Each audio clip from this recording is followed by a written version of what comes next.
In the ancient Roman era, two female gladiators are compelled to battle each other until death, but instead of complying, they join forces to overthrow their oppressors and regain their independence. During this time, a priestess named Boadicea leads a religious ceremony with her group, only to be ambushed by a group of Roman soldiers who ruthlessly slaughter her community. While attempting to escape, Boadicea is apprehended and taken into custody. Due to her fearless demeanor and captivating appearance, the captain instructs his soldiers to restrain her and sell her in the marketplace. In another location, a tribe rejoices in festivities with a Nubian dancer named Mamawi. However, their merrymaking is interrupted by a Roman invasion resulting in the massacre of everyone except Mamawi. Like Boadicea, she is also taken captive to be sold. Subsequently, Boadicea and Mamawi are taken to the city of Brundisium and presented on a stage alongside two other prisoners named Deidre and Lydia. The auctioneer attempts to sell them to the highest bidder, but a flamboyant man named Priscium shows up and offers to purchase all four women for 40 pieces of Egyptian gold, which the auctioneer accepts. Immediately after the purchase, Priscium escorts the women to his estate and introduces them to his procurer, Cornelia. When Priscium departs, Cornelia inquires about the women's identities. Deidre and Livia comply without hesitation, but Boadicea resolutely refuses to disclose her name. Consequently, Cornelia strikes Boadicea with her chain belt, causing her to reveal her name in fear. Finally, Cornelia inquires about Mamawi's name, and she confidently responds. Thereafter, Cornelia instructs the women to bathe. As the women resist disrobing, Cornelia summons two men to assist, who forcefully strip them of their clothing. One of the men attempts to assault Deidre, but Cornelia intervenes and orders him to desist. Afterward, the men depart, and Cornelia's assistants bathe the women while informing them of their obligation to serve the arena's clientele. Soon after, they are taken to the arena, where a deadly fight has recently concluded, leaving a man impaled by a sword through his stomach. The sight fills them with terror. While Cornelia dismisses the death as a common occurrence, Boadicea rushes to the man's side as he takes his final breaths. Meanwhile, a gladiator named Marcus approaches and explains that death is an inevitable aspect of their profession. However, Boadicea expresses outrage, reminding Marcus that he is an enslaved gladiator. Later, Boadicea and Mamawi are taken to a luxurious gathering hosted by Timarchus, a prominent figure in the city. Timarchus requests Mamawi to perform a dance, which she does, captivating the audience in attendance. While attending to the guests, a man in the crowd inappropriately touches Boadicea, prompting her to strike him with a pitcher. In retribution, one of the men debases her publicly. The next day, Priscium and Timarchus inform the gladiators that a grand fight is scheduled, pitting two men against a formidable foe. Quintus, a formidable warrior, will team up with Marcus, the reigning champion, to battle Septimus, a behemoth twice their size. As the men congregate in the arena, the women are assigned to clean the seating areas. Cornelia informs the women that the gladiators require female companionship to keep them warm before their matches, and she expects the new captives to fulfill this role. While Mamawi appears intrigued, Boadicea remains unresponsive. As the gladiators exit the arena, Boadicea notices Marcus gazing at her. Later, Priscium informs the women that the gladiators have chosen them for their entertainment, and despite Boadicia's efforts to resist, Priscium coerces them into compliance by threatening to involve Cornelia. Thus, the women have no option but to submit to the demands. Boadicea is taken to Marcus' quarters, but he rejects her company, preoccupied with the impending fight against Septimus, who is known for his invincibility. Nonetheless, Boadicea comforts him by placing a gentle hand on his arm, assuring him that he still has a chance of winning. Meanwhile, Mamawi is forced into Quintus' room, where he attempts to force himself upon her. Refusing to be a victim, Mamawi brandishes a broken vase as a weapon, threatening him. She accuses Quintus of living like an animal, having been stripped of his humanity by the Romans and forgetting his roots. As a result, he feels ashamed and walks away. Then Mamawi slaps him, but upon seeing the thrill in his expression, she gently touches his cheek and kisses him. Later that evening, Boadicea and Mamawi engage in sexual activity with their partners. During the actual fight, Marcus and Quintus realize that Septimus is invincible. Meanwhile, Boadicea and Mamawi nervously observe from the audience. Septimus dominates in the arena and fatally stabs Quintus. Marcus meets a similar fate, perishing alongside his friend. Upon witnessing Marcus' demise, Boadicea becomes grief-stricken and sobs near the benches. Later that day, Timarchus joins several influential men in a sauna where they brainstorm new ideas to add twists to future matches. Meanwhile, in the kitchen, the women prepare dinner. During their work, Cornelia inquires about the newcomers' opinions of the arena. Although Boadicea and Mamawi express their disapproval, Livia is captivated by the violent spectacle. Mamawi, who had previously criticized the Romans, inadvertently provokes Livia by stating that the first man Septimus killed was one of her own people. Livia then claims that the match was unequal due to this fact. Mamawi becomes furious and grabs a knife, intending to stab Livia. Boadicea intervenes and prevents her from doing so, but Mamawi proceeds to engage in a physical altercation with her instead.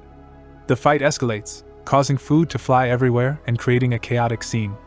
As a result, Priscium reports to Timarchus that the women are attempting to harm each other.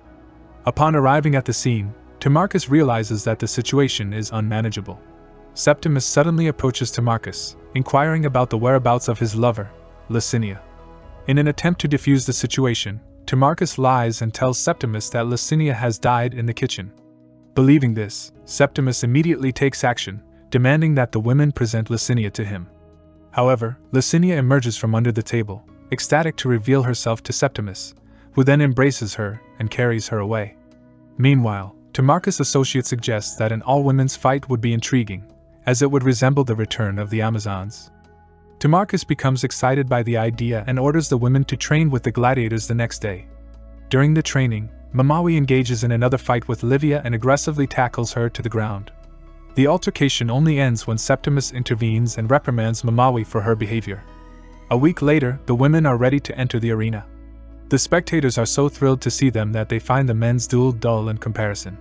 Boadicea faces off against Deidre, who struggles to wield her sword due to its weight. During the match, Boadicea expends very little effort as Deidre repeatedly falls to the ground. The crowd is entertained, and Boadicea eventually secures her win when Deidre collapses from exhaustion. Following the match, Livia offers a backhanded compliment to Boadicea for her victory. Livia then dons a galia and asks Boadicea how she looks, to which Boadicea comments that she resembles a Roman.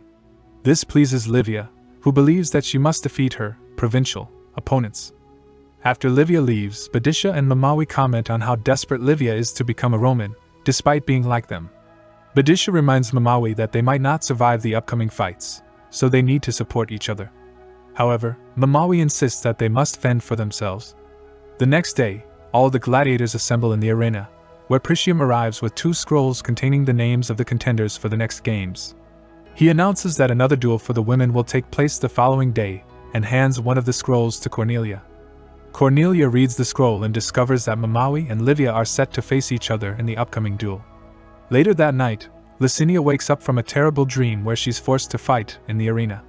Septimus tries to calm her down, saying that Livia and Mamawi are the ones scheduled to fight, and she's safe for now.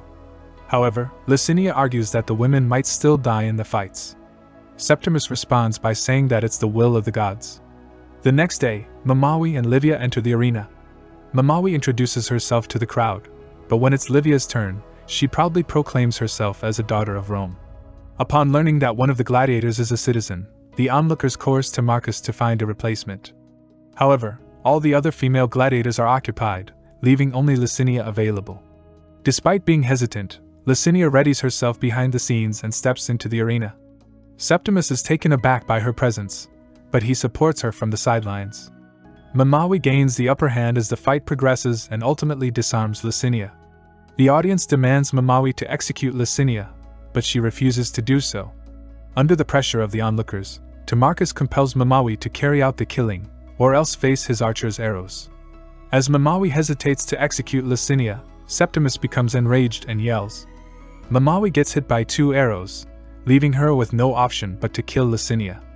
Later that evening, the female gladiators gather in the kitchen along with the other gladiators. Deidre, who is inebriated, tells Livia that Licinia died for her. However, Livia disputes this and says that the decision was made by the spectators and that it was Mamawi who killed Licinia. Mamawi defends herself, stating that Licinia was armed, and she had no choice. One of the gladiators assures Mamawi that she will get used to it, and realize that she can lead a good life if she pleases her master.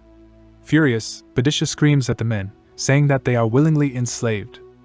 Cornelia unexpectedly enters and orders Boadicea to be quiet, warning her that she will be whipped if she continues. Just then, Priscium enters the kitchen and announces that another match will be held the following day. This time, the 2 victors, Boadicea and Mamawi, will battle each other. Before departing, Boadicea demands her right to choose a companion for the night, and surprisingly selects Septimus. As she heads towards Septimus' chamber, a drunken Deidre yells at Cornelia, calling Timarchus a swine. As a result of Deidre's outburst, she is subjected to whipping. In the meantime, Boadicea discovers Septimus mourning over Licinia's lifeless body. She offers her condolences, acknowledging that he loved her and their daughter deeply. Boadicea suggests that they escape, as Licinia would not want their daughter to grow up in the arena and face a similar fate. Boadicea urges Septimus to meet them at the catacombs later that night and to bring weapons. That evening, the women attempt to flee, and they bring Livia along to prevent her from reporting their plan. Upon reaching the catacombs, the group discovers that Septimus is absent. Boadicea advises the others to wait as they may become lost without his guidance. In another location, Septimus sneaks into Timarchus' quarters and attempts to assassinate him while he sleeps. However, Roman soldiers intervene before he can avenge Licinia. The commotion wakes Timarchus, who cowers in bed, demanding that the general crucify Septimus. The following day, Mamawi and Boadicea are ready for their fight. Mamawi is determined to emerge victorious, but Boadicea reminds her that winning the match will not grant her freedom. However, Boadicea is no longer paying attention to her companion, given their previous unsuccessful escape attempt. In a different location, Rufinus, the general, permits Septimus to end his own life. Subsequently, Septimus stabs himself before being crucified. Back at the arena, Mamawi and Boadicea engage in a fierce battle. Mamawi eventually gains the upper hand, leaving Boadicea unarmed and pinned to the ground. Timarchus then compels Mamawi to kill Boadicea, and the spectators also urge her to do so. To further intimidate her, the archers point their weapons at Mamawi, prompting her to raise her weapon. However, instead of striking Boadicea with her weapon, Mamawi drops it to the ground next to her opponent's face. She then lets out a fierce cry for freedom, directly challenging Timarchus, who becomes visibly frightened.